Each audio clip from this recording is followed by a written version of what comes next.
Alira, nasaan si Akhil at si Muros? Mahal na Reyna, sila ay nagmamatsyag sa paligid.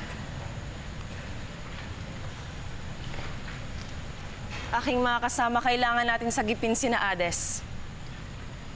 Pagkat batid ko, si Hades ang higit na pahihirapan nila Pirena. At hindi natin maaaring pabayaan ang ating mga kasama. Kung iyong ipapahintulot, palihim muna kaming magtutungo sa Lireo upang magmatsyag bago ka gumawa ng iyong pasya, mahal na Reyna. At ano naman pa siyang gagawin niyo? Isang malaking kalokohan ang pagsuko, Ibaro. At isang bagay yun ang hindi ko gagawin. Kailangan natin sagipin sina Hades bago dumating ang takdang pagpaslang sa kanila. Mawalang galang na, mahal na Reyna. Ngunit paano nyo ililigtas? Gayong napakaunti natin at napakarami nila. Mabuti pa kayo may mga kapangyarihan. Kami wala. Baka bago pa kami makahapak sa Lireo, patay na kami. Na siya ang mangyayari pag ginawa niyo ang nais niyo. Agape ave, mahal na prinsipe. Ngunit ano ang iyong nais? Na mapaslang sila sa kamay ni Pirena? Ang nais ko lamang ay makaligtas kayong lahat. Kaya hindi dapat natin sundin kung ano inuutos ni Pirena. Lalo pat wala naman tayong magagawa para tulungan natin ang mga kasama niyo na bihag. Kaya hahayaan na nga lang natin na mamatay sila bukas ng gabi. Masakit man isipin. Ngunit oo. Dahil marami ang mamamatay kung kakagatin natin ang pain na inihanda ni Pirena.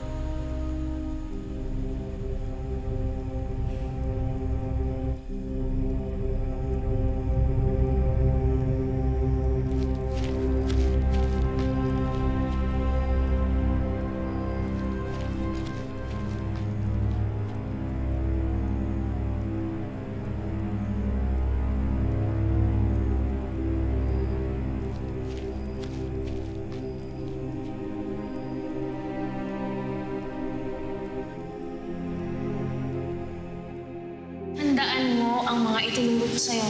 Kailangan maging matapang ka. Hindi ko talagang maiwasan na isipin na may taksil dito sa Lireo. Masama ang mambintang, Danaya. Huwag mong hayaang lapastanganan ka ni Danaya. Huwag mong konsintihin na gawin ka ng mahina at walang botong reyna sa harap ng iyong mga nasasakupan. Hindi ako dapat iligtas mo! Dahil ako ay anak ng isang taksil!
Hindi ako karapat-dapat na matawag na Reyna. Wala kang kasalanan. Si Pirena. Si Pirena naman ba ang aking sisisihin? Sheda, Ibaro. Kasalanan ko. Kasalanan ko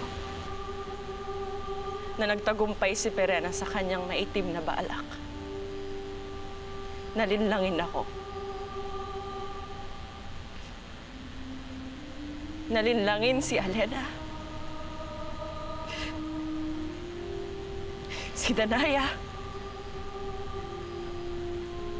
Nalinlangin tayong lahat. Kasalanan ko, Ibaro. na nagtiwala muli ako sa kanya. At ibinalik ko sa kanya ang kanyang brilyante.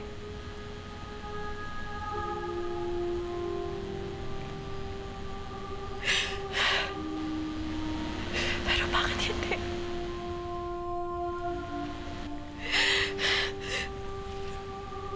Tinatanong ko ang aking sarili, bakit hindi? Bakit hindi ako magtitiwala sa aking sariling kadugo, sa aking kapatid?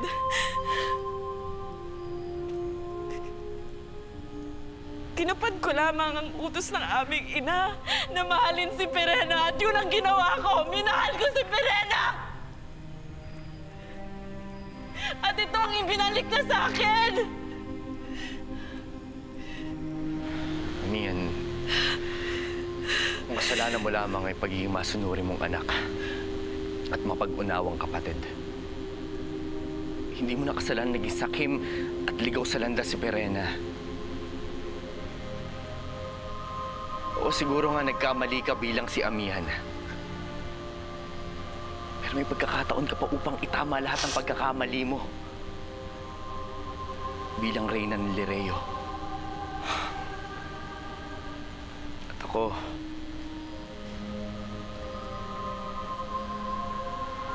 bilang prinsipe ng Sapiro at ama ng ating anak. Ako ay nangangako sa'yo na ako'y iyong magiging kakampi at kasama hanggang makita natin muli ang ating anak. Kung siya pang ay nabubuhay pa. Tapos na ang pagiging malambot ng aking puso.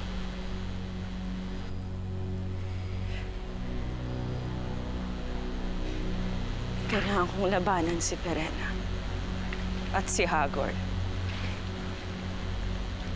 At hindi gamit ang hangin. Apoy laban sa apoy. Mararamdaman nila ang liyab ng aking galit at mapapaso sila sa init ng aking sigasi. Amihan, nandito lang ako. Kung kailangan mo ng kakampi, masasandalan.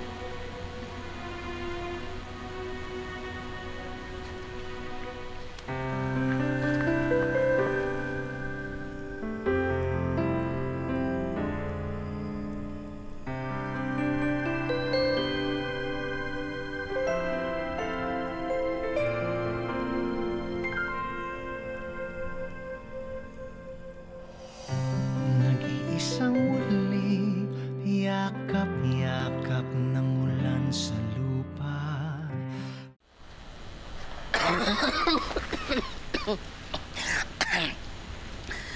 Hinahanap kayo ni Pau Pau, mahal na Reyna.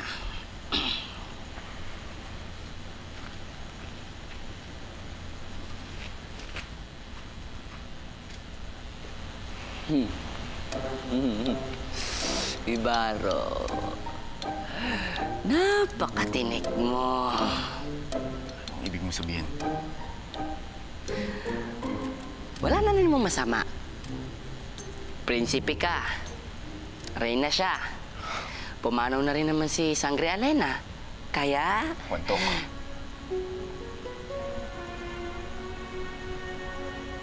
Mauna na ako.